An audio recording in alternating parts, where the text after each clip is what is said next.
writing. In the 1960 and 1970s, a large number of South Asians came to Canada. Many of these were writers, mostly from Sri Lanka, who started living in Canada. Most of them are writers, and a few to name are Michael Ondatse and Renzi Cruz. Rohinton Mistry and Uma Parmeswaram were also were from India and also diasporic writers. Diaspora, what does diaspora mean? It refers to dispersal, and diasporic writings are concerned with the individual's or community's attachment to the centrifugal homeland. Sometimes their subject is a life they have left behind. Sometimes again, the subject is the immigrant experience. One notable novel in the domain takes us a little outside the South Asian diaspora. This novel is Joy Kogawa's Obasan, written in 1981. It looks back from the perspective of a second generation Japanese at the internment and dispersal of Japanese families in Canada during the Second World War. The same applied to the Italian immigrant Nico Ricci, 1990, novels Lives of the Saints and the West Indian Neil Bissonden's A Casual Brutality, written in 1988. Renzi Cruz is South Asian but is not a novelist. His poetry, nevertheless, gives us a good insight into the sense of being diasporic. His poem, Conversations with God About My Present Whereabouts, from the book of poems named Elephant and Ice, is interesting. It can be argued that The pointer off. Alert. With action visible. Use Windows Wizard to focus. Visitor sign is needed. Open. now coming to the next part, diasporas in general, a brief introduction. The South Asian diaspora is more than 11 million strong, although smaller than the Africa or the Chinese diaspora, supposed to number approximately 200 millions and 30 million respectively.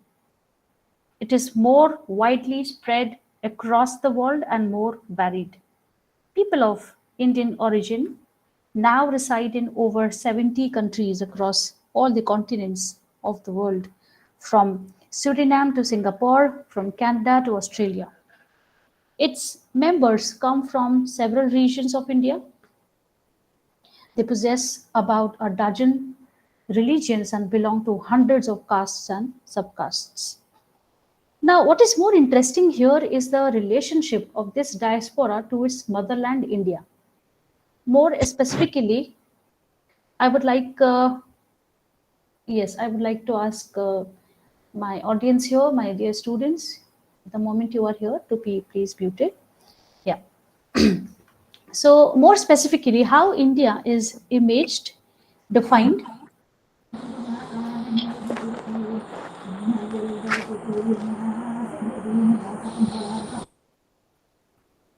May I request all of you to kindly mute? Okay, thank you. How India is imaged, defined, and narrated in the texts of diaspora. From Suriname in South America to Fiji in the Pacific, there are sizable South Asian populations spread across the globe. In countries like Mauritius, Fiji, Trinidad, the numbers range from 35 to 70% of the total population. It may not be necessary to offer an overview of this South Asian diaspora because everybody knows about the details. However, some things are overlooked. The first is the extent to which the South Asian brown and brains have contributed to making of the world as we know it. After the abolition of slavery, much of the labor that went into the building of the colonial world came from India. Indian coolies and workers not only toiled on plantations but cleared forests, built roads and railways, worked on construction sites, and in industries, and now play a vital role in science and technology, education, business, trade, and the arts and literature all the world over. Indian soldiers served ably in two wars, many thousands of them perishing in battlefields far away from home. Indian blue collar workers helped rebuild Europe after World War II. Their labor is one of the major causes of the greening and prosperity of Middle East.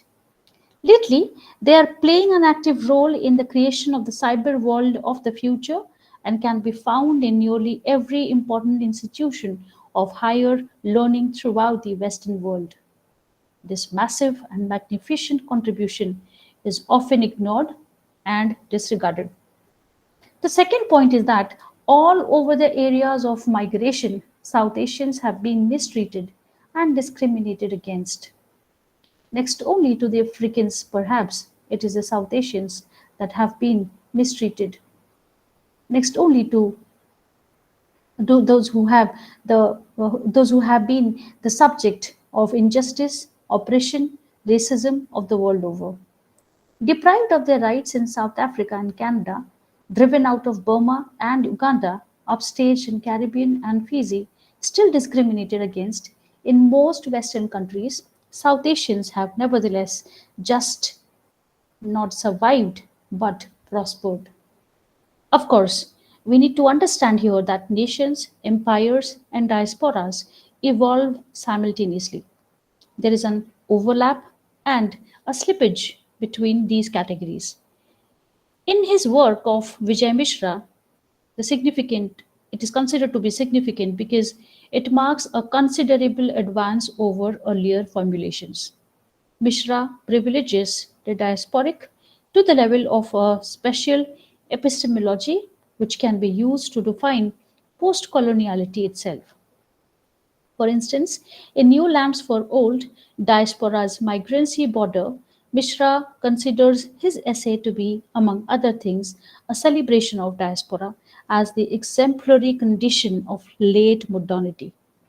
Mishra contrasts the diasporic consciousness with older ethnic identities, arguing that diasporic epistemology locates itself squarely in the realm of the hybrid, in the domain of cross cultural and contaminated social and cultural regimes.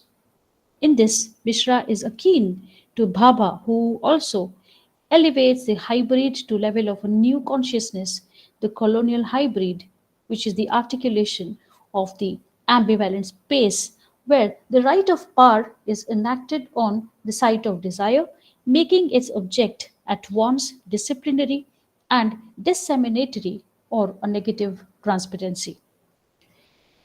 Neither refers to the fact that diasporic communities are known at times to support the most rabidly violent and fanatical of causes, not just ideologically but financially. In South Asia, for instance, it is well about known about the Sikh, the Hindu, the Muslim, the Tamils, and other militants who have been supported by overseas communities. The nature of the diaspora is in its cultural location, politics consequently depend on the nature of the host, not just on that, but of the common origin, who may have in totally different manner depending on their country of relocation. A host country like the US, for example, does not distinguish between immigrants and diasporic people. Officially, all are the same to US, and all those who enter have the opportunity of instant assimilation, of fashioning themselves new. On a closer examination of the entire South Asian diaspora, we notice that it falls into two distinct phases. To begin with, they can be called settler and visitor diasporas. Taking our cue from the Empire Writes Back, which identifies settler and invader colonialists. Of course, both these phrases are not entirely appropriate, but may serve for the time being. To the first category belong all those forced migrants on account of slavery, while the second would encompass the voluntary migrations of businessmen and professionals who went abroad in search of fortune. These two distinct groups may be defined not just by the causes and patterns of their migration, but also by the historical period in which the migrations took place. Furthermore, these two diasporas may also be contrasted by their destinations, class, class backgrounds, attitude to the mother country, economic status, language of creative expression, market access, and so on. Mishra tells that this narrative of diasporic movement is, however, not continuous or seamless, as there is a radical break between the older diasporas of classic capitalism and the mid to late 20th century diasporas of advanced capital to the metropolitan centers of the empire, the New World, and the former settler colonies. How do diasporas construct homelands? They do so in accordance with their own needs and compulsions. In the case of the older diaspora, we see a certain break within the motherland. This break was not voluntary but enforced by the distances between the motherland and the diasporic settlement, the older, much slower modes of travel, and above all, the lack of economic means to make frequent journeys. The manner in which the new diaspora imagines India is therefore to be understood in terms of the logic of its dominant culture, of which it is an ambivalent or unwilling part. While the old diaspora was cut off from the motherland, the new diaspora has unprecedented access to it by virtue of its privileged non resident Indian status. What we see is a narrative logic of continuous incorporation and appreciation which reinforces the self validating logic of the new diaspora. Now, if we move ahead to 17.3, we talk about diasporic criticism. Sudesh Mishra is a critic who has tried to go into the way diaspora criticism, a genre of theoretical writings, marks itself off as a domain by concerning itself with the entity called diaspora. He uses the classical diasporic groups as a part of departure and then argues that diasporists attempt to account for the mass dispersal of various ethnic collectives in the time of modernity. Special alteration is given to hybrid identity formations, multiple identifications, and double consciousness. Mishra has an essay called Diaspora Criticism in Julian Wolfrey's 21st Century Criticism. Mishra tells us that at the outset, the term diaspora was used to designate specific social formations that are exemplary communities of the transnational moments.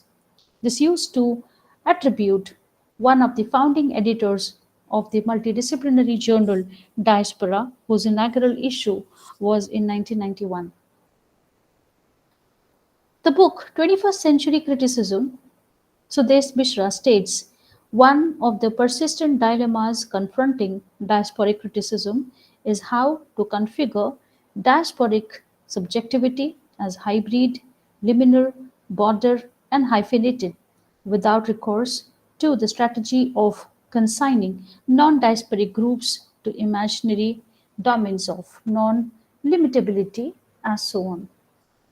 He concludes that as an interdisciplinary genre of theoretical writing devoted to issues relating to identity politics, migratory subjectivity, identifications, group taxonomy, and double consciousness, diaspora criticism is at its strongest when investigating varieties of continuity and discontinuity that exist within and across the different diasporic formations, within and across the various cultural and aesthetic productions, and between one social formation and its cultural aesthetic effects.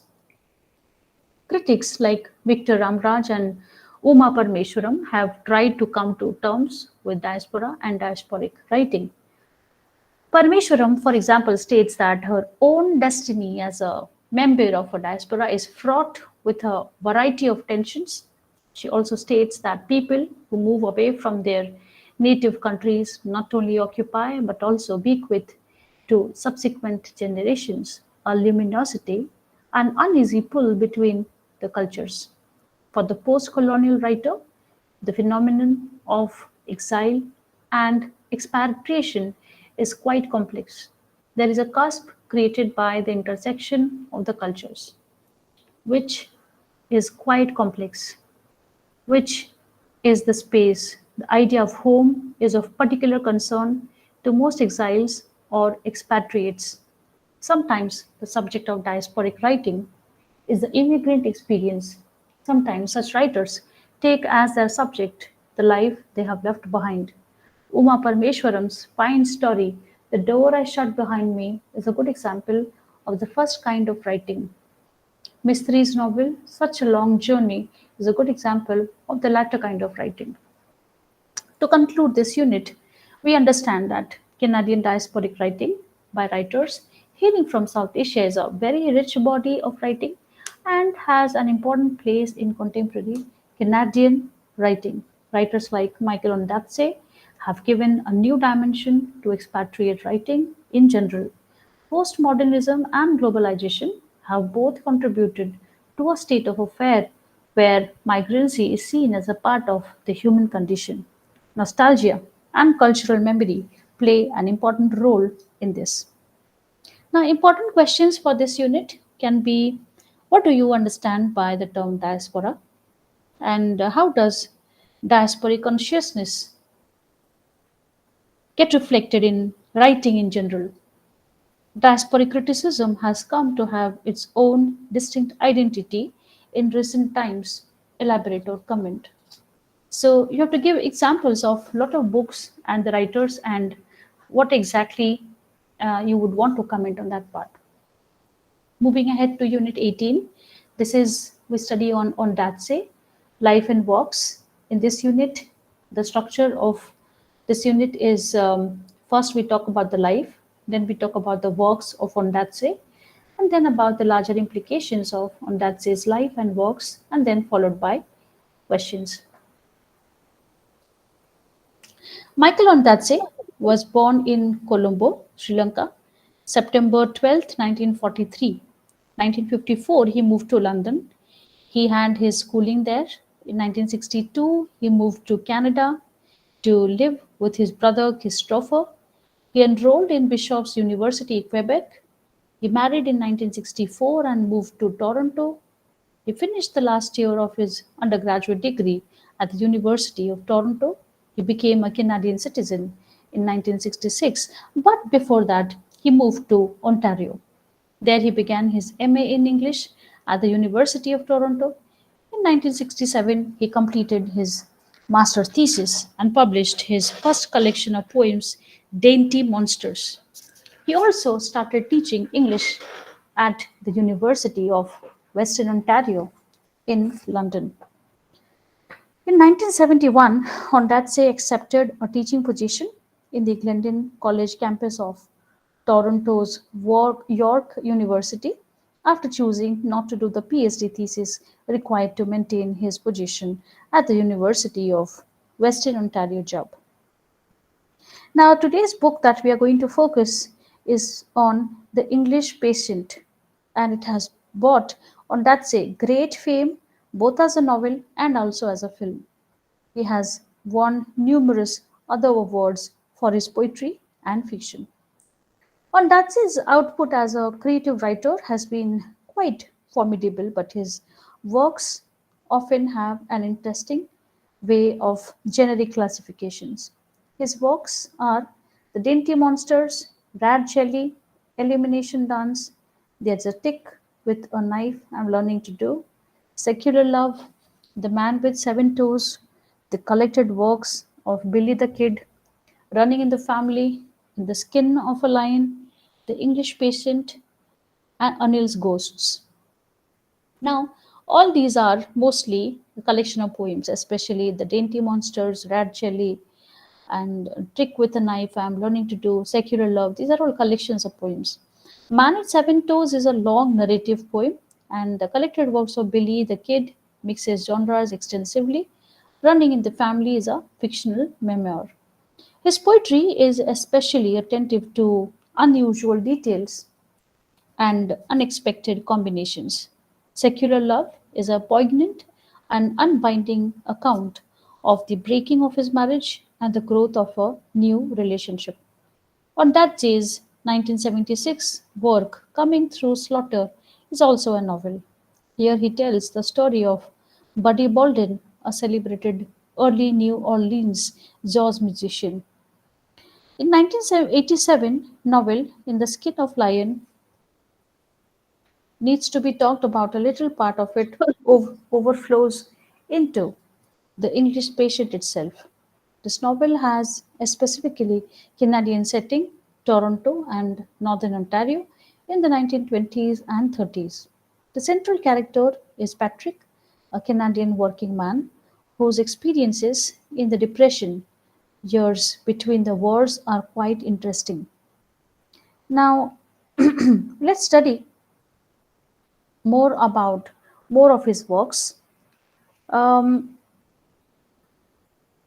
the central character, Patrick, that I was talking about a while ago, in The Skin of Lion, is a Canadian working man. And there is another character, Caravaggio, who is a thief whose life is saved by Patrick. There is a young nun who eventually becomes Hannah's mother. There is also Clara, another character, an actress. Clara is a mistress of the absconding tycoon, Ambrose Small.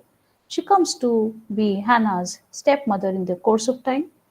Hannah's real father is Cato, the loggers' strike organizer, who is murdered by the bosses. Both Caravaggio and Patrick figure in the following description, which appears on page 241.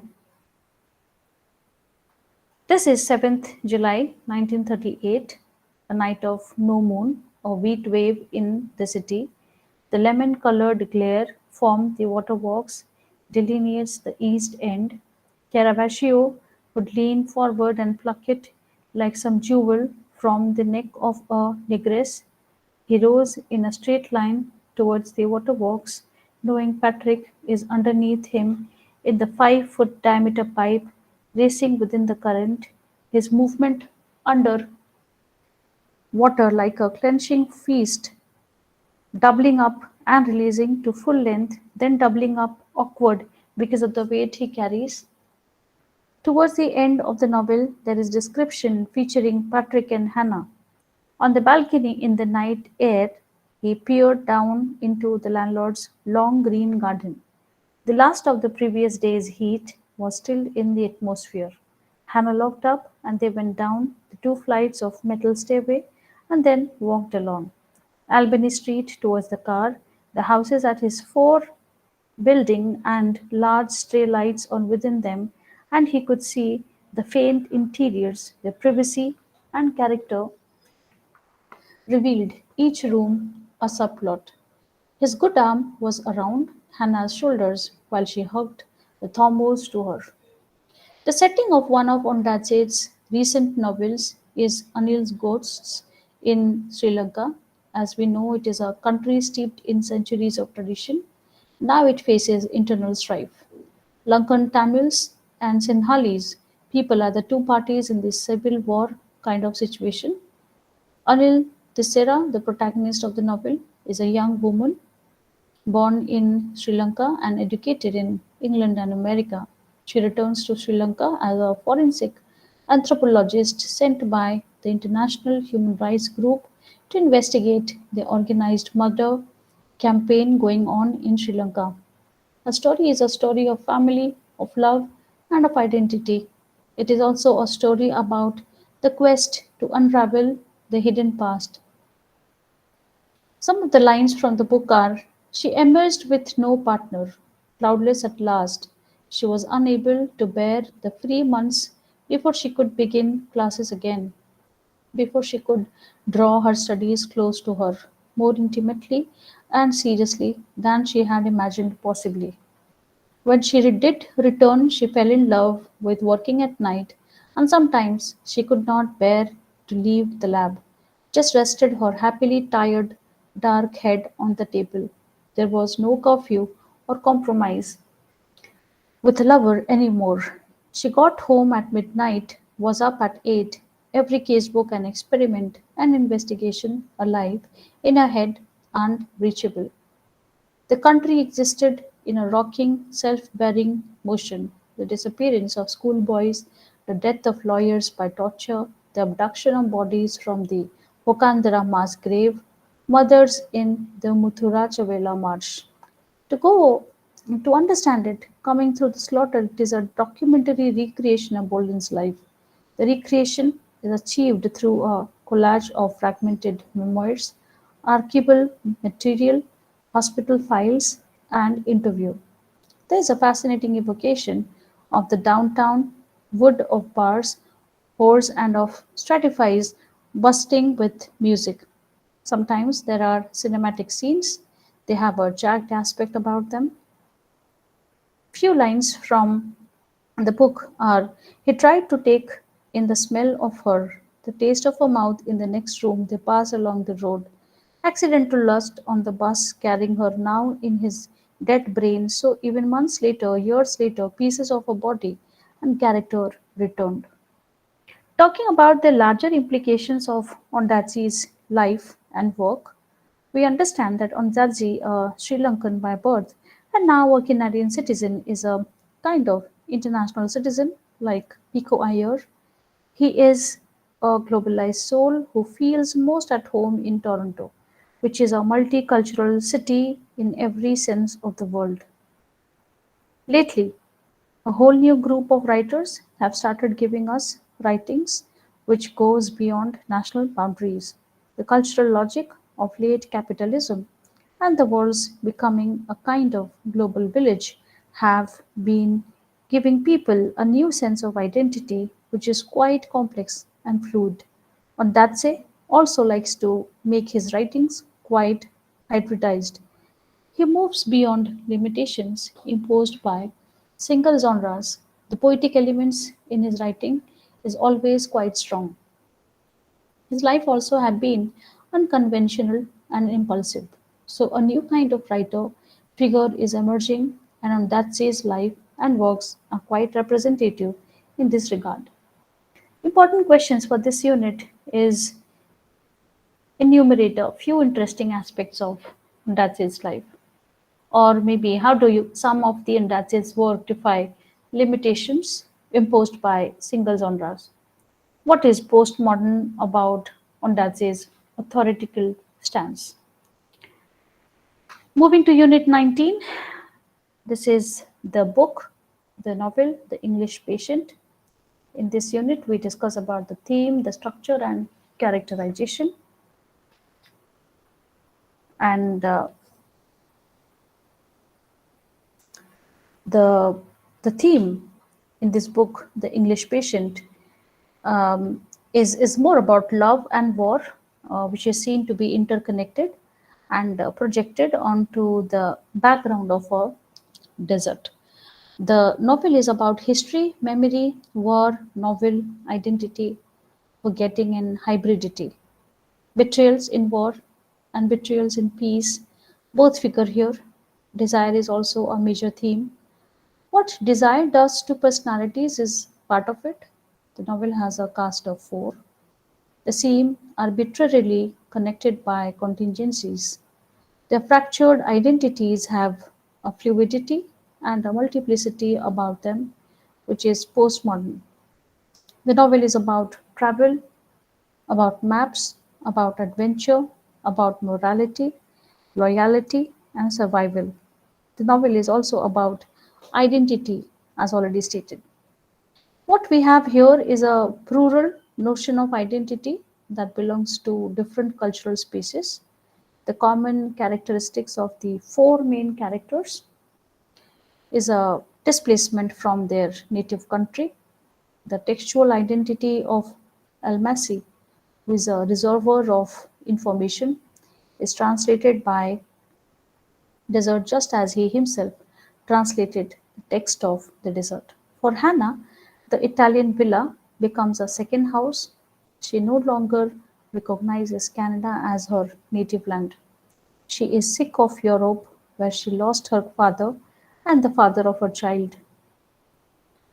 The child was also lost. She is half adult, half child. Caravaggio is a polytrophic in that his identity is a mixture of the Italian, the traveler, the thief, the spy, the double agent, the lover, and the friend.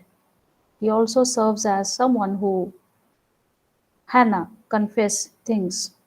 He is able to read the text of others' identities. He is better than others in the matter of seeing through facades. The desert that is both real or symbolic is the specific space in which the identities of Almasi, Hannah, Caravaggio, and Kip are fragmented, inscribed, described, and interpreted. Kip's identity is less multidimensional than the identities of the other three. Still, he becomes a kind of touchstone. All four are efficient, each in his or her own way, but Kip retains that efficiency to a greater degree. His admiration for Lord Suffolk and for secretary of Lord Suffolk, Miss Morton, is a part of his emotional fiber. Almansi and Caravaggio are often skeptical. We see that about something about Keep is like he seems casually content with his small group in the villa, some kind of loose star on the edge of their system. This is like a holiday for him after the war of mud and rivers and bridges. He enters the house only when invited in, just a tentative visitor, the way he had done that first night when he had followed the faltering sound of Hannah's piano and come up the cypress lined path and stepped into the library. He is still very much a youth. He wolfs down food, jumps up to clear away his plate, allowing himself half an hour for lunch. He is a relief to her in his self sufficiency, to all of them in the house, although Caravaggio grumbles at the shaper's continuous humming of the Western songs he has learned from himself in the last 3 years of the war. About Caravaggio, Hannah's written testimony is interesting. She writes, "There is a man named Caravaggio, a friend of my father's. I have always loved him. He's older than I am, about 45, I think. He is a time of darkness and has no confidence, but some reason I'm cared for by this friend of my father." We are also told about the earlier relationship of Hannah and Caravaggio. This relationship goes back in the skin of a lion. And in the English patient, we are also told that in her childhood, her classroom had been Caravaggio. He had taught her the somersault. Caravaggio, who had been her father's gregarious friend in Canada, in those days was capable of standing still and causing havoc within the caravan of women he seemed to give himself over to. He now lay in his darkness. He had been a thief who refused to work with men because he did not trust them, who talked with men but who preferred talking to women, and when he began talking to women, was soon caught in the nets of relationship. Talking about the structure of the novel, we come to know that there are 10 sections. The first section is called The Villa. This gives the setting of the Italian villa. Hannah and English patient are both introduced here. The English patient is Hannah's disappearing saint. What he tells her around is to drag her into that well of memory. He kept plunging during those amounts before he dies. He tells her, "I fell burning into the desert." She asks him, "Who are you?" He replies, "I don't know. You keep asking me." When she reads to him, he listens to her, following her words like water. During this time, the book became half Hannah's word. When she opens the book, it's already a narrative of 1757, and we come to know to read the lines. She entered the story. knowing she would emerge from it feeling she had been immersed in the lives of others in plots that stretched back 20 years, her body full of sentences and moments, as if awakening from sleep with a heaviness caused by unremembered dreams. We are also told that she and the Englishman had insisted on remaining behind in the villa when the other nurses and patients moved to in Suffolk location in the south. The English patient keeps delving into his memory and brings in a lot of desert life into his narrative. The second section is called In Near Ruins and introduced Caravaggio. We are told here about the earlier relationship between Hannah and Caravaggio. This relationship goes back to the precious novel. Hannah and Caravaggio talk about the English patient. We also come to know that one of Caravaggio's skills is stealing. He was caught by the enemy and his hands were nearly chopped off. One of the passengers in this section reads Caravaggio watches Hannah, who sits across from him, looking into his eyes, trying to read him, trying to figure the flow of thoughts the way his wife used to do. He watches her, sniffing him out, searching for the trace. Another thing we are told is about their present, but now there is hardly a world around them, and they are forced back on themselves. During these days is the hill town near Florence indoors during the days of rain, daydreaming in one's of chair in the kitchen or on the bed or on the roof. He has no plots to set in motion, is interested only in Hannah, and it seems she has chained herself to the dying man upstairs. Figuratively enters the section through Hannah's wish. Someday there would be a bower of limes, room of green light. Caravaggio and Hannah are quite close to each other, and he tells her that she needs to protect herself from sadness. We are also told that the English patient does so quite know legibly. Where another thing comes to surface is Hannah and Caravaggio in the lines. He sat down with the carafe of wine the monks from the monastery had given Hannah. It was Hannah's house, and he moved carefully, rearranging nothing. He notices her civilization with the small wild flowers, the small gifts to herself. Even in the overgrown garden, he could not come across a square foot of grass snipped down with a nurse's scissors. If he had been a younger man, he could have fallen in love with this.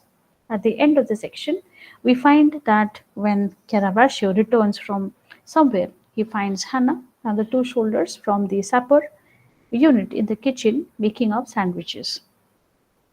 Then there is a third section which is called as Sometimes a Fire, and we are given a good description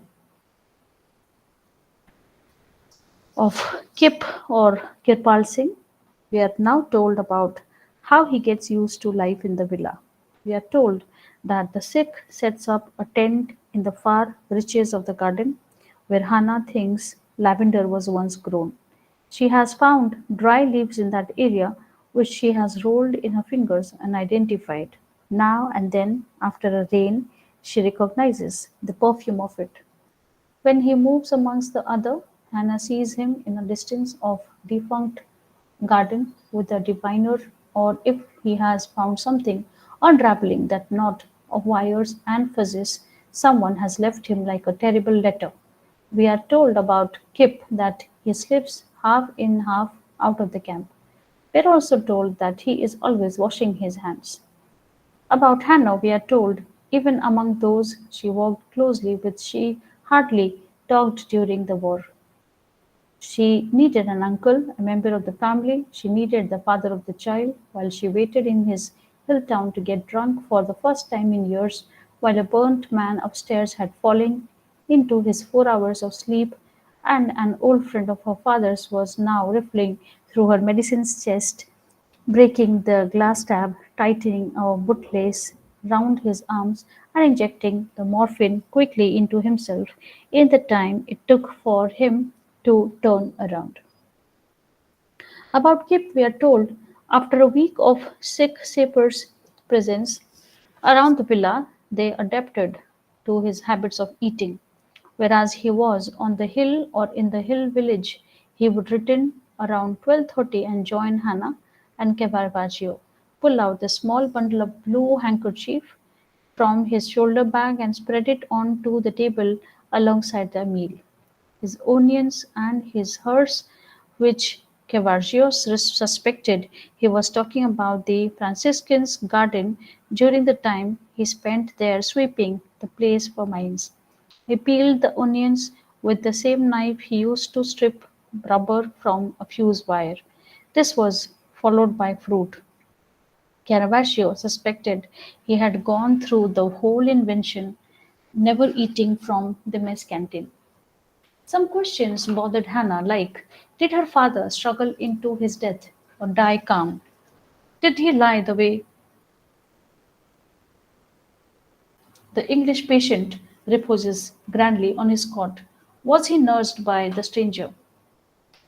About her father, we are told that he loved a city of his own invention, whose streets and walls and borders he and his friend have painted. This obvious is a refer to Toronto, which figures prominently in a previous novel, In the Skin of a Lion. One intimate scene from section 3, which is describing a party which began in the English patient room where Caravaggio revealed the gramophone he had found somewhere. I will use it to teach you to dance, Hannah, not what your young friend there knows. I have seen and turned my back on certain dances. But this tune, How Long Has This Been Going On, is one of the great songs because the introduction melody is purer than the song it introduces. And only great jazzmen have acknowledged that. Now we can have this party on the terrace, which would allow us to invite the dog, or we can invade the Englishman and have it in the bedroom upstairs. Your young friend who does not drink managed to find bottles of wine yesterday in San Domenico. We have just not music. Give me your arm. No, first we must chalk the floor and practice. Three main steps, one, two, three. Now you give me your arm. What happened to you today? Her cheek rested against the muscles of Caravaggio's shoulder. She could feel those terrible paws on her back against the clean frock, and they moved in the limited space between the bed and the wall, between bed and the door, between the bed and the window, a cloth that keeps sat within. Every now and then, as it turned, she would see his face. He keeps his knees up and his arms resting on them. Or he would be looking out the window into darkness. Also, we are told she learns all the varieties of his darkness. The color of his forearm against the color of his neck, the color of his palms, his cheeks, the skin under the turban, the darkness of fingers separating red and black wires, or against bread, he picks up the gunmetal plate he still uses for food. He stands up. His self sufficiency seems rude to them, though no doubt he feels it is excessive politeness. She loves most the wet colors of his neck when he bathes, and this chest with his sweat, which her fingers grip when he is over her, and the dark, tough arms in the darkness of his tent, or one more time in her room when light from the valley city, finally free of curfew, rose among them like twilight and lit the color of his body. Later, she will realize she never allowed himself to be beholden to her or her to him. She will stare at the world in a novel, lift it off the book, and carry it to a dictionary. Beholden to be under obligation, and he, she knows, never allowed that. Fourth section is called South Cairo, 1930 to 1938. Here begins the story which the English patient tells about his life in the desert. At the start of this section, you can see there is a geographical society in London. The English patient talks extensively about the desert. About his expedition, he says, "We had to keep moving. If you pause, sand builds up as it moves, as it would around anything stationary, and locks you in. You are lost forever." An important observation the English patient makes. There were rivers of desert tribes, the most beautiful human I have met in my life. We were German, English, Hungarian, African, all of us insignificant to them. Gradually, we became nationless. I came to hate nations. We are deformed by nation states. A little later, he states, "But I wanted to erase my name and the place I had come from." By the time war arrived, after 10 years in the desert, it was easy for me to slip across the borders, not to belong to anyone, to any nation. In the desert, the most loved waters, like a lover's name, are carried blue in your hands, enter your throat. One swallows absence. A young woman in Cairo curves the white length of her body up from the bed and leans out of the window into a rainstorm to allow her nakedness to receive it. This is a way of introducing Catherine into the story. The date is given to the beginning of her entrance into this life. It is the year 1936. The next section is called Catherine, focusing on the women who became the English patient's love during those Cairo days. At the start of this section, we are told the first time she dreamt of him, she woke up beside husband screaming. At one point, the following realization come to English patient: nothing can keep him from her. As a page later, we are told sometimes when she is able to spend the night with him, they are weakened by the three minarets of the city beginning their prayers before dawn. She walks her with though the indigo markets that lie between South Cairo and her home. The beautiful songs of faith enter the air like arrows, one minaret answering another, as if passing on the rumor of the two of them as they walk through the cold morning air. The soul of charcoal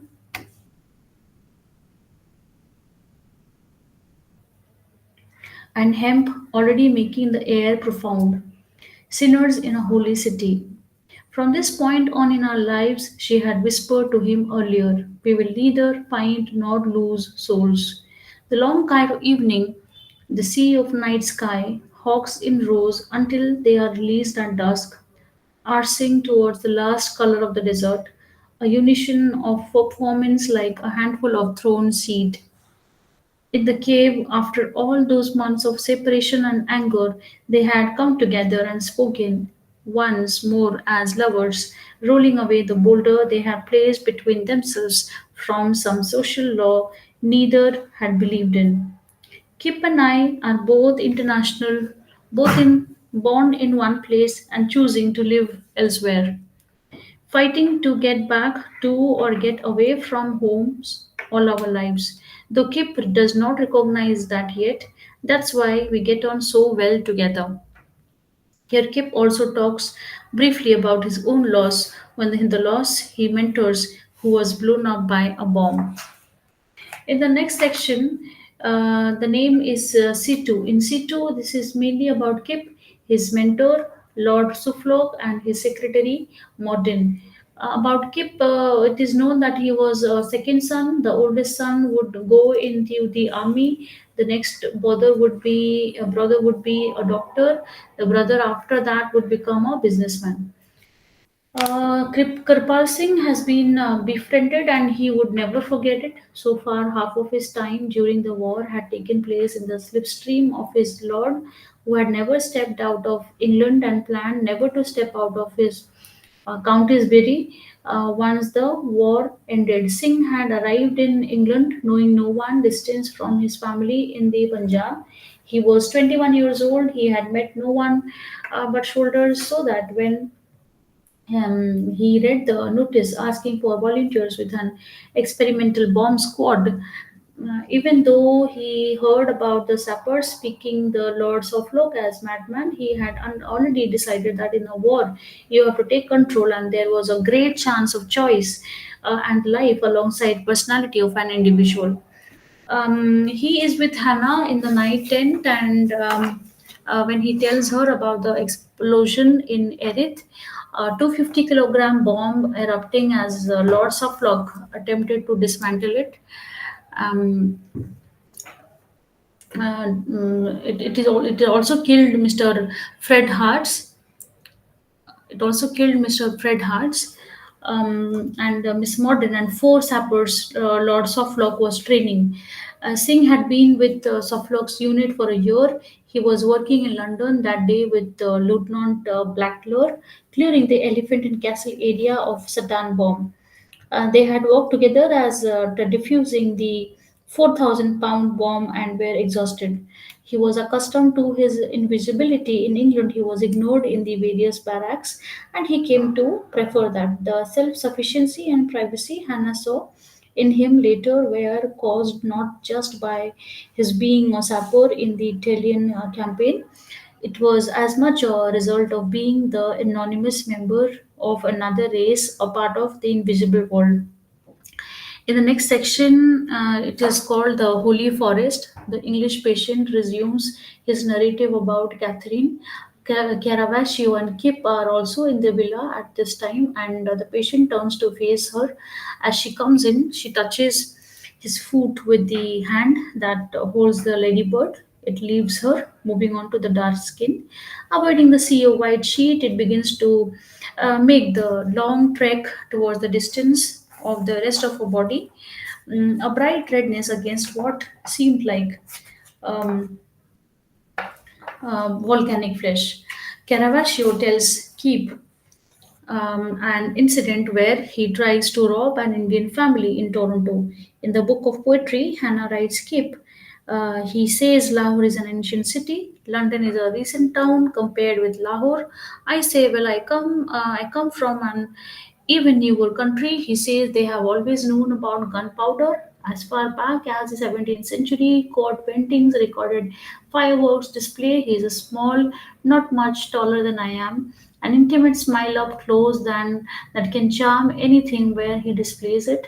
A toughness to his nature he does not show. The Englishman says he is not one of the warrior saints, but he has a peculiar sense of humor that is more than his manner suggest. Remember, I will rewire him in the morning.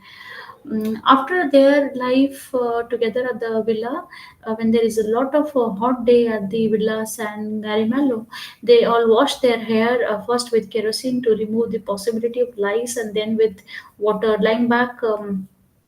His hair spread out, eyes closed against the sun. Kip seems suddenly vulnerable. There is a shyness within him when he assumes this fragile posture, looking more than a corpse from a myth than anything living on human. Hannah sits beside him, her dark brown hair already dry.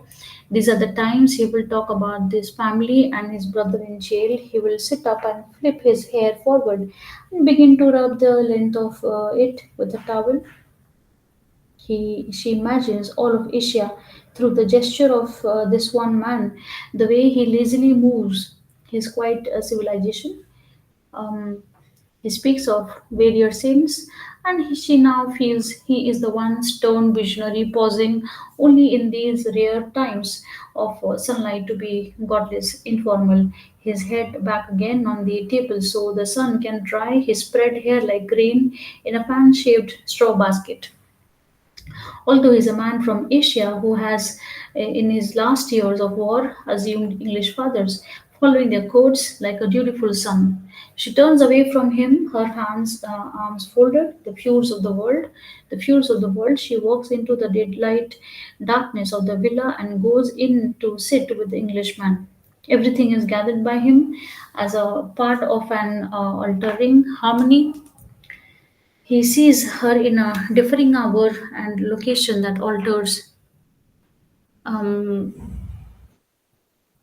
that alters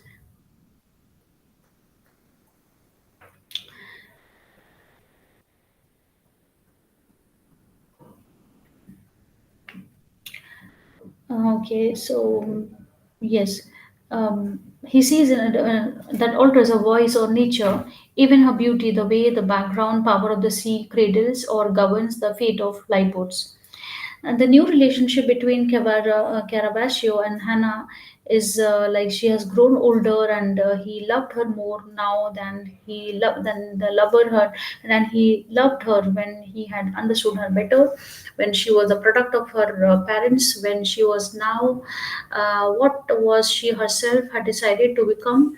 She knew that if he had passed Hannah on a street in Europe, she would have had a familiar air, but he wouldn't have recognized her. The night he had come to the villa, he had disguised his shock. The aesthetic face, which at first seemed cold, had a sharpness. He realized that during the last 2 months he had grown towards who she now was. He could hardly believe his pleasure at her translation. Years before, he had tried to imagine her as an adult,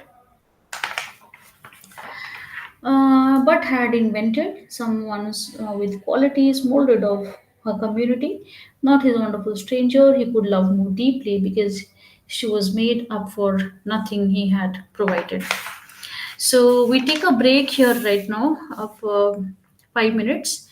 5 to 10 minutes we can take a break, and then we get back to study the characterization. This would be 19.3, and then we have the unit 20, where we will talk about the technique of the novel.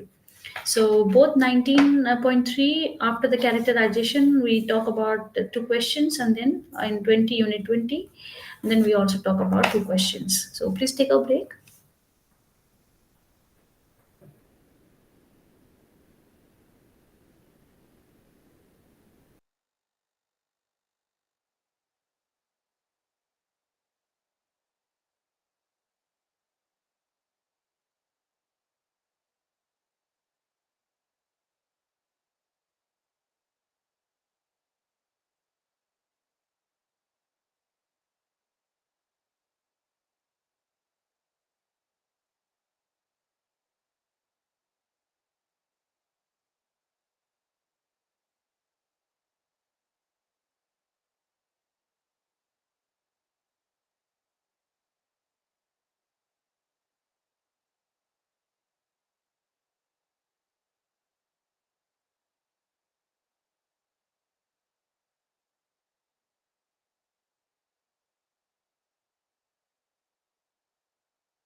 Hello. Yes, Vivek. Yes ma'am, मैं actually ma'am पहले की कुछ classes में attend नहीं कर पाया। मुझे actually बोल कुछ दिक्कत थी इंटरनेट वगैरह की और कुछ। तो मैम मैं थोड़ा सा सिलेबस और कंटेंट के बारे में जानना चाह रहा था। Acha, okay, okay.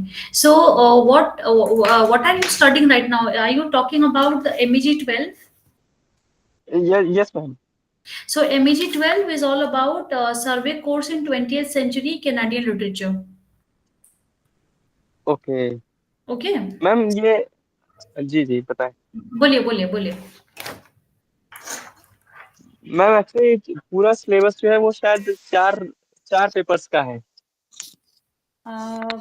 ब्लॉक 8 होंगे। ये जो जी। एमिशन के बारे में अगर आप बात करो तो इसमें 8 ब्लॉक हैं, और हर दिन हम 2 घंटे एक एक ब्लॉक को फिनिश करते हैं। अच्छा। हाँ। ओके मैम, मैम इसी सेम लिंक पर। इसी सेम लिंक पे। जनरली हमारा क्लास ओके मैम। 4 से 6 रहता है, बट आज थोड़ा सा जरूरत पड़ा तो 3 से 5 का रखे हैं आज। Okay ma'am. Okay ma'am, actually earlier वाली क्लासेस मेरी छूट गई कि मैं खुद एक्चुअली टीचिंग में हूँ, मैं पढ़ा रहा हूँ। मैंने ऐसे ही इंग्लिश में एमए करने के लिए थोड़ा सा इच्छा हुई कि कर ले, तो अच्छा। मैंने ये कोर्स ज्वाइन किया था। तो मुझे ओके। एक्चुअली स्टार्टिंग से पता नहीं था कि क्या क्या क्लासेस है और क्या पूरा स्ट्रक्चर है, किस तरीके से करना। और मैं ओके। खुद ओके। अपनी 4 बजे तक टीचिंग में रहता हूँ। मैं एक्चुअली कॉलेज में पढ़ाता हूँ, फिजिक्स पढ़ाता हूँ। ओके। तो फाइन। जी मैम, तो इसी कारण मुझे डिटेल चाहिए था कि क्या स्टडी मटेरियल अगर कुछ अवेलेबल हो या स्टडी कहीं मटेरियल कुछ। आपको सारा, आपको कोर्स सिलेक्ट कर लेना है, बस कौन सा कोर्स आप कर रहे जी हो, और सारा जी। मटेरियल अवेलेबल है इग्नो के वेबसाइट पे ही। इग्नो, अच्छा, वहाँ आप से ई, जाके सर्च कर ले। हाँ, ई ज्ञान कोर्स को जाइएगा, आपको सारा मटेरियल वहीं पे मिल जाएगा। अच्छा ठीक है। ठीक और है आज मैम, की डेट मैं में, सर्च करूँगा। हाँ, आज की डेट में हमने जस्ट आपको अपडेट करना है मुझे, आपके आज की जी। डेट में हम ब्लॉक 5 का पढ़ रहे हैं। ओके ब्लॉक 5 जो 5 दिनों से हम कंप्लीट करे हुए हैं, और आज ये है ब्लॉक 5, और आगे चलकर और 3 ब्लॉक्स बाकी हैं, 6, 7 और 8।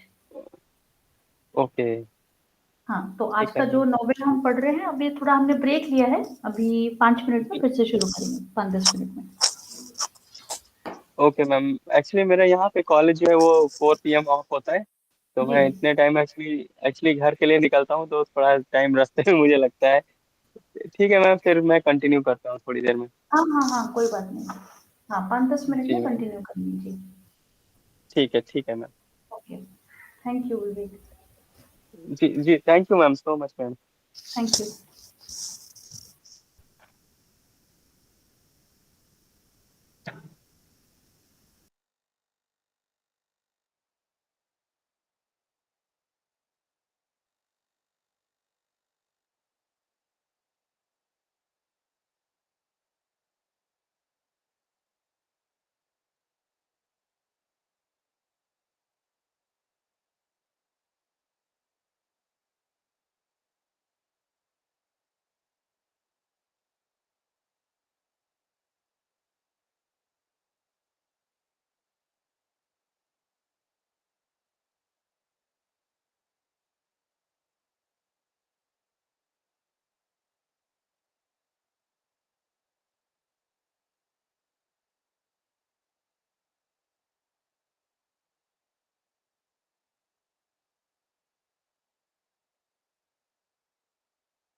Good evening, Somita.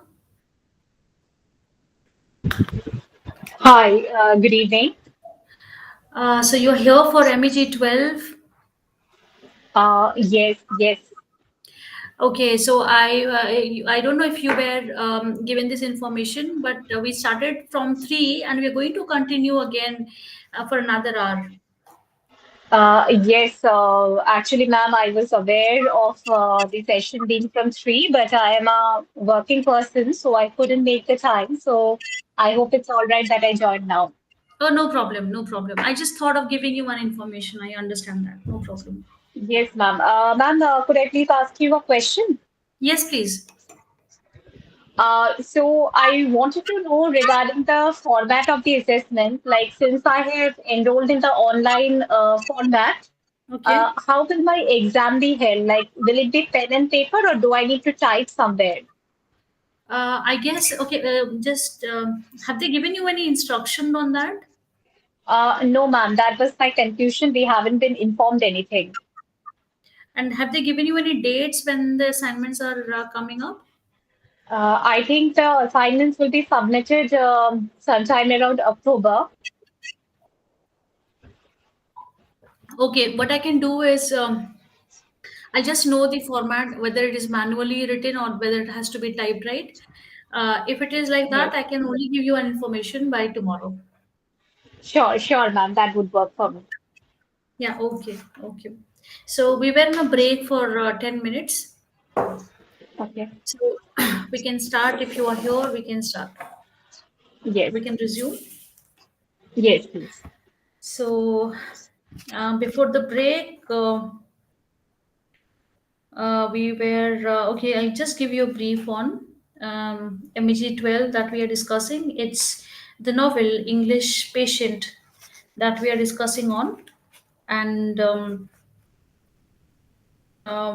as of now, we have discussed about the theme, the structure. We are in the middle of the structure now. We are discussing about the chapters and the lines, and post that this is unit 19, and post that we will be going into unit 20. But before that, we will have a characterization as well. So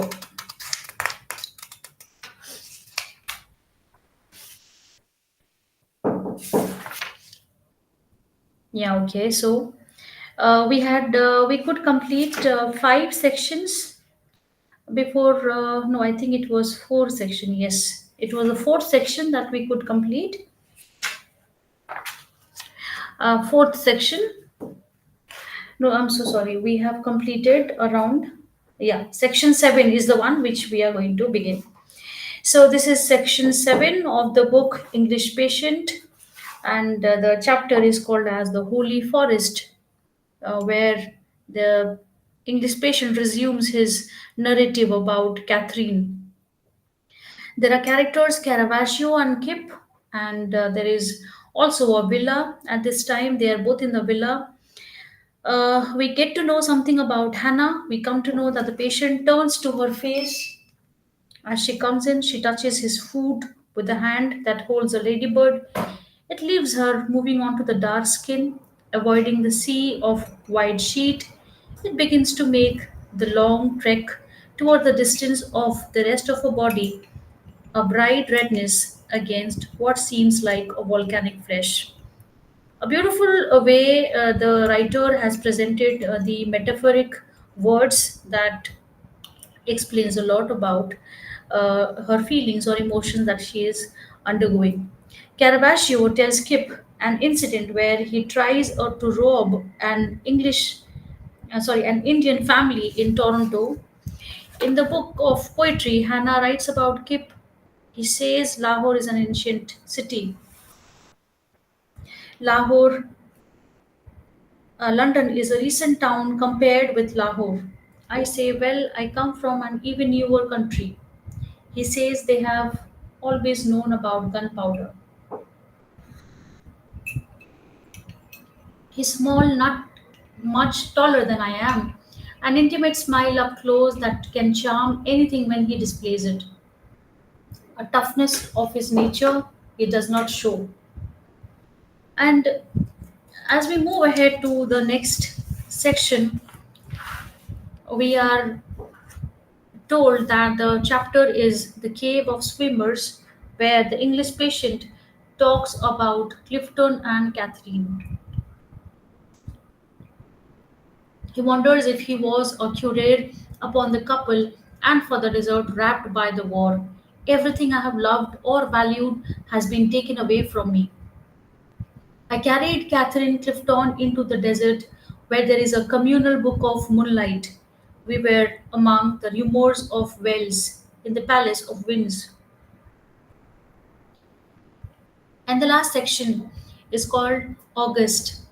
Here, what is mostly done by the character is to think back on the past. Kip and Hannah think a lot of each other and have moments of great intimacy. In the tent, Kip nestles against her neck. He dissolves to her, scratching fingernails across his skin. Or he has his mouth against her mouth, his stomach against her wrist. We see that Kip has mapped Hannah's sadness more than any other. Hannah is quiet. He knows the depth of darkness in her, her lack of a child and of faith. He's also coaxing her from the edge of her feeds of sadness. A child lost, a father lost. And then Kip gets away from it all. That is a reaction to what Western power did in the war. If we want to sum up the entire thing in one sentence, it would be one bomb, then another, Hiroshima, Nagasaki. Kip goes back to India and starts a new life there. So we ended up with 19.2. Now we are going ahead to start with the characterization in 19.3.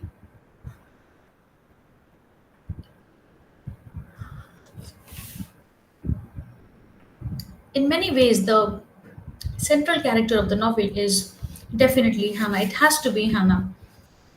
A lot gets filtered through her consciousness. She's loving, she's caring, she's outreaching, but she's also capable of going into a shell from time to time. A shell shocked state partly affects all the major characters. Hannah is now maturer, sadder, and less young than she was in her Toronto days. Caravaggio, the thief, has a special place in her life from her past. He's now a part of her present and flits like a shadow in and out of the spaces that she now inhabits. Caravaggio has lost his fingers and is maimed in that way. Kip has the indelible memory of the loss of his mentor. Almasi thinks of the past all the time. He virtually has no present except in the weight of death. He develops a kingship with Kip and once tells Hannah about himself. Few lines which can denote this particular passage, this particular idea. He is a doctor, has two children, and a laughing wife. He is permanently busy in this city. At 6 p.m., he removes his white lab coat. Underneath, he wears dark trousers and a short sleeve shirt. He closes up the clinic where all the paperwork has weights of various kinds stones, ink pots, a toy truck his son no longer plays with. To keep it from the being to keep it from being blown away from the fan. He climbs onto his bicycle and pedals the 4 miles home through the bazaar. Whenever he can, he swerves his cycle over to the shadowed part of the street. He has reached an age when he suddenly realizes that the sum of India exhausts him. All the major characters are impulsively, by and large, and yet exercise some control when it is needed. They have or they are good in whatever they did. They are functional, in some cases only partly, so or not at all. A lot happens in the mind or in the memory. A stream of consciousness keeps going on all the time. Images of light and darkness help to provide a kind of correlative to states of mind. Violence has had a role in their lives. It has maimed them physically and mentally. War still does not fully spare them. Kip's impulsive departure from the villa is largely an effect of war related events. The villa brings them all together, and this kind of togethering is a part of the novel's thematic texture. Identities are fluid and they keep merging and reforming. In few of the lines, particularly, few of the pages, particularly page 117, we understand about the four characters collectively. For example, the lines, but here they were shedding skins. They could imitate nothing but what they are. There was no defense but to look for the truth in others. Between Hannah and Kip, a special kind of intimacy develops. We see she loves all the varieties of his darkness, the color of his forearm against the color of his neck, the color of his palms, his cheek, the skin under the turban, the darkness of fingers separating red and black wires, or against bread he picks off the gunmetal plate he still uses for food. Then he stands up. His self sufficiency seems rude to them, though no doubt he feels it is excessive politeness. She loves most the wet colors of his neck when he baths, and his chest with his sweat, which her finger grips when he is over her, and the dark, tough arms in the darkness of his tent, and one time in her room when the light from the valley city, finally free of curfew, rose among them like twilight and lit the color of his body. Ondatse creates a paradoxical hero here in this entire novel. He is a postmodern traveler who cannot move, a burned pilot condemned to live the remaining days of his life in bed. At the end of the Second World War, we are told about Almansi that he whispers again, dragging the heart of the young nurse beside him to wherever his mind is, into that well of memory he kept plunging into during those months before he is dead. The identities of the characters are integrated into the scenario. Affinities of nature is present not only between themselves but also between themselves and the place. The Italian villa becomes a second home for Hannah. She no longer recognizes Canada as her native land. She refuses to go back and to have any connection with her. Only relation left there is her stepmother. The girl is also sick of Europe, the place where she lost her father, her child, and the father of her child. It is also the place where her former identity was alchemically transformed. Thus, deserted Europe and the deserted house find their correlation in the desert where the former identity of the English patient was erased. In the few lines in page number 13, she herself preferred to be nomadic in the house with her pallet or hammock. Her nights she opened doors and slept in rooms that had walls missing. She was living like a vagrant. Kip also has a polytrophic identity. His condition is characterized by physical displacement as he left his native country, India, and came to flight for the Allies in the Second World War, unlike his brother who preferred to be imprisoned rather than do the same. There is a psychological displacement. He is the only character of the novel who does not look back. The English patient identity is polytrophic, which means something which has many ways of being. What it amounts to is that his being is always turning in various directions and multiplying the ways of his nature. He is a character of no character, and apart from being a displaced paradoxical traveler, he is also a great deceiver. His identity is imprinted both in his psyche and his body. In few of the lines, in page number particularly 48, in the book we see that in the Pisa hospital she had been she had seen the English patient for the first time, a man with no face, an ebony pool all identification consumed in the fire. There was nothing to recognize him. The English patient traveled with the nomad rework the story of Herodotus from the postmodern perspective. He is a part of symbolic process which works through his own memory. His knowledge is extensive and he is capable of translating the text of desert. In turn, his own textual identity is translated by the desert. At one point in narrative, the English patient calls himself as an international bastard, which means his national identity falls by the wayside and a kind of global soul emerges. All these affects the other major characters too in the entire novel. What the writer Ondaatje has created is a paradoxical hero, as we already know, but the story keeps on telling about the horizontal and the vertical axis, which follows like a life, a burnt pilot condemned to live the remaining lives in the bed, and at the end of the Second World War. In the English patient, the real or the symbolical desert replaces the place where the main characters meet each other and define their identities.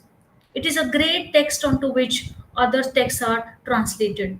In this specific space, identities of the English patient, Hannah, David Caravaggio, and Kip are fragmented, inscribed, described, and interpreted. English patient, an epitome of all others in the book, appears as an artifact, a collage made of fragments of different ingredients. He is a kind of hybrid of identities, while the others are confused by this blurring of identity. This gives two basic questions. Is there any real image beyond these fake masks and voices? Can we still ask such a question in case of a postmodern novel? Now, to conclude the Unit 19, thematically, we come to know that English patient is all about loss, sadness, absence, memory, love, war, identity, hybridity. This is also about history. Characterization in the novel is again about identities remaining fluid.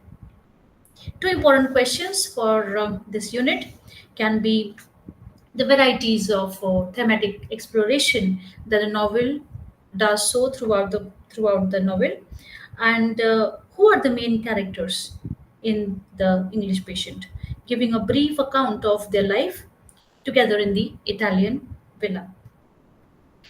So now we move to unit 20th, and this would be the last unit for today's block. That is the English patient. We talk about the technique. In this unit 20, we talk about the modernism and the English patient, postmodernist elements in the English patient, the English patient as film, and then the conclusions. Of course, then two or three questions if possible. We start first with the modernism and the English patient. Presentations of materials in the English patient happens largely along modernists' lines, but in the matter of subverting realistic narrative structures. The modernist elements of technique are given a push towards postmodernist elements. The novel has several converging plot lines. All is held together in the consciousness of Hannah. Towards the end, the author makes a willing surrender of his power over the narrative. A very important modernist feature is the way time is handled. The same implies to linearity. The social organization of time is submerged in personal awareness of time. Novel's language is really a strength of part. Foregrounding language is that way in is also a modernist feature. The language is extraordinarily sensuous and rhapsodic. Sometimes it can be factual. Details of time, place, and sequence are given meticulously. For example, in the lines, in the side pockets, she found pieces of equipment to do with bomb disposal, which she did not wish to touch. Wrapped up in another small piece of cloth was the metal spike she had given him, which was used for tapping maple sugar out of a tree in her country. The precision of factual and technical registers is combined with the complex elusiveness of mythical story deriving from Herodotus' histories. Precision is also there in the minutes of Geographical Society, which met in London in the 1940s. Then it is there in the description of the parts of a bomb. There are certainly strong similarities between Joseph Conrad's 1900 novella Heart of Darkness and Ondaatje's The English Patients. For one thing, the narrative is a framed narrative. There is an indirect but unmistakable reliance on the broad stream of consciousness approach in the matter of time, memory, and telling. In that sense, the Ondaatje text has in it a lot of Marcel Proust's remembrance of things past. Most things and happenings are filtered through memory. History's layer keep getting unearthed progressively. In an interview with Eleanor Vachel published in summer 1994, number of essays on Canadian writing, that is summing up to 251, on that say stated that he originally thought The English Patient was going to be a temporary book set entirely in that one period of the Second World War. He told the interviewer that once he got into the desert stuff and through that to Herodotus, he began picking up a sense of layers of the history. He then found himself going back deeper and deeper in time. He added that a special sense of history of the building overlaid with building was perhaps unconsciously central in the mind. He also added that all this had to do with unearthing history. Time in this novel is an elastic element. It ranges back and forth through the years to Almancy's affair with the wife of another explorer, as well as bringing in Hannah's experience as a nurse. Kirpal Singh or Kip feelings about England and Caravaggio's adventures as a thief and spy are also centrifugal to the novel. The past of Hannah and Caravaggio from the previous novel, In the Skin of a Lion, also figures briefly. The backbone of the novel is its patterning of images, symbols, and metaphors. The burning man falling from the sky is central with other images linked to it.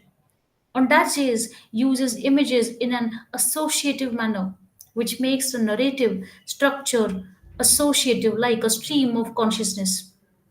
There is a dependence on flashback, montages, and memory. Figuratively, it comes in the way Hannah reacts to Almasi's stories. Hannah, in this particular line, which speaks like Hannah sits by this bed, and she travels like square beside him during those journeys. To Hannah, the wild gardens were like further rooms. She walked along the edges of them, aware always of unexploded mines. In one soil rich area beside the house, she began to garden with a furious passion that could come only to someone who had grown up in a city. In spite of the burnt earth, in spite of the lack of water, someday there would be a bower of limes, rooms of green delight. Disruption of time is a key modernist feature of the technique used in the English patient.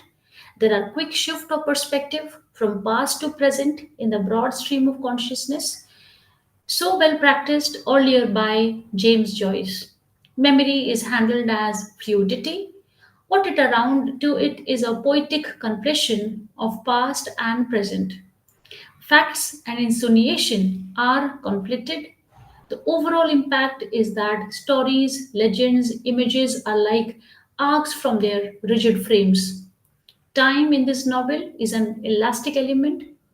It keeps on moving back and forth through the years of Almissy affair with Catherine. Time takes in younger Kip's feelings about England, his adopted country. For a while, Caravaggio's adventures as thief and spy and Hannah's experiences as a nurse. On that days, The English Patient is a modernist work, adopting an approach to the writing of the novel which questions the realist conventions of the 19th century European novel while dealing with the historical realities of the Second World War.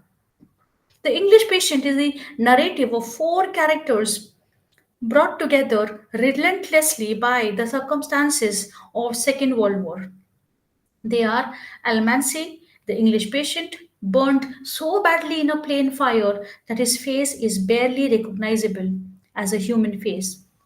The reader is given enough indications that Almasi has been working as a spy for the Germans. The young Hannah, who clings to the English patient, caring for him faithfully and tenaciously, lives with a deep inner void, a sorrow brought on by the loss of her father, her lover, and her unborn child, whom she had to abort in the same war. The third character, Caravaggio, a very dexterous thief, a friend of Hannah's father, whom Hannah has admired from childhood, now has hands without thumbs. The thumbs were hacked off by the Germans, and Caravaggio now combats his pain and humiliation by relying on large doses of morphine. The fourth prominent character is definitely Kirpal Singh, nicknamed as Kip by the British, a Sikh. He has been trained as a mind diffusion expert in England and serves in the British Army. The four characters together come in a villa near Florence, recently used as a war hospital by the Allies but formerly used by the Germans. The Germans have abandoned the villa, but not before planting bombs, not only in the villa, but in objects in the villa, such as the piano, and all around the area surrounding it, making life for the inmates immensely perilous. Just a second, just a second.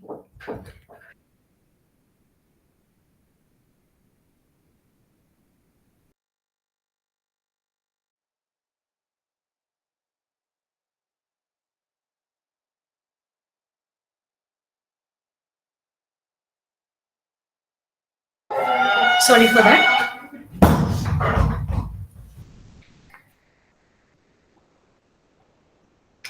In the English patient, language is intensively and self consciously analyzed so as to expose the element of choice and artifice in process of manipulating meaning. There is also evidently a relishing of such processes by the author. Metaphors here have unusual mobility and their significances. The following extract is representative of the metaphors that has been used in the entire novel. He glares out, each eye apart, down the long bed at the end of which is Hannah. After she had bathed him, she breaks the tip of an ampule and turns to him with the morphine. An effigy, a bed. He rides the boat of morphine. It races in him, imploding time and geography the way maps compress the world onto a two-dimensional sheet of paper. The English patient is definitely narrative, which proceeds largely along modernist lines in technique, while also mobbing postmodernist choices in dismantled realistic narrative structures. Now, let's find out some of the postmodernist elements in the book, The English Patient. Two elements which are unmistakably postmodernist about the English patient are its overt intertextuality and the fluidity of identity in it.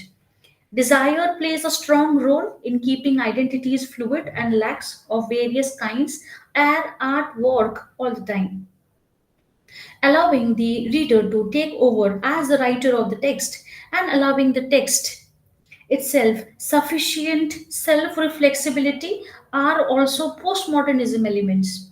Fluidity is also given to signs in general so that signification is quite static. Metaphors and images are all kept quite mobile.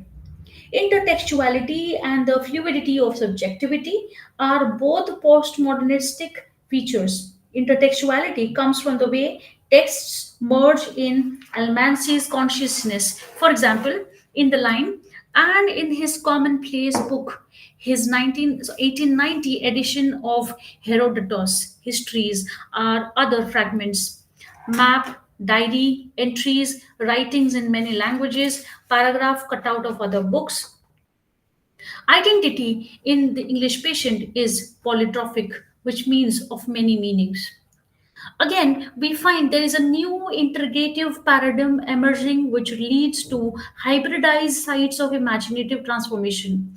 Time here is given a new dimension through a poetic conflation of past and present. In a sense, English patient has in its elements all the three posts of contemporary literary theory. First, it has postmodernist elements, then it goes well with the post structuralist notions of identity and undecidability. The element of desire also is quite strong here. Most of the time, desire is the obvious driving force behind the way authors act, react, or simply have their being. Finally, there are elements of post coloniality also. Now, there is a film, English Patient as film, where Dennis Wilder's post colonial literatures in English history and language theory has a chapter in it. It is named as After Post Colonialism, and the film seems to at first simply do gestures derivatively in the direction of such classic exotic romance films as Casablanca, Ice Cold in Alex, and Lawrence of Arabia, while removing the complex, open ended, and decentering effect of the novel.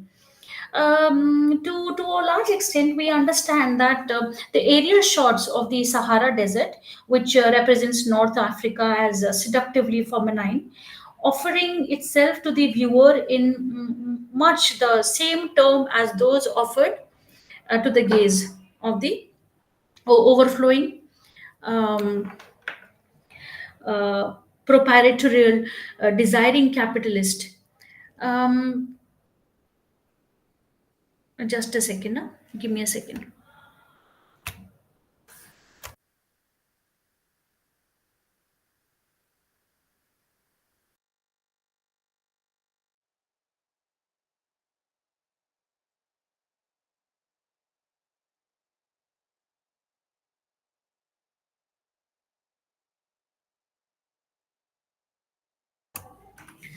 So, as we move ahead to conclude, we come to know that technique in the English patient is dominated by modernist elements. The thematic strands in it are largely postmodernist. Novel dexterously handles time, memory, identity, desire, forgetting, and fluidity. And about on that's its overall achievement, English patient is a great critically acclaimed. There is a poetic conflation of past and present that we see. There is a shared sense of homelessness and placelessness that we see, and there is a bit lot of ceaseless organic recreation of the mind, counteracting the inorganic progress of technology that also we see. To conclude with the questions, two important questions here are in what ways is English Patient a modernist novel? And does the novel also have some postmodernist elements? If yes, we need to elaborate it. So, this is the end of block 5, the English Patient. We stop here for the day, and then tomorrow we move ahead with the next block, with the unit 21 and block number 6. So, thank you all. Thank you so much.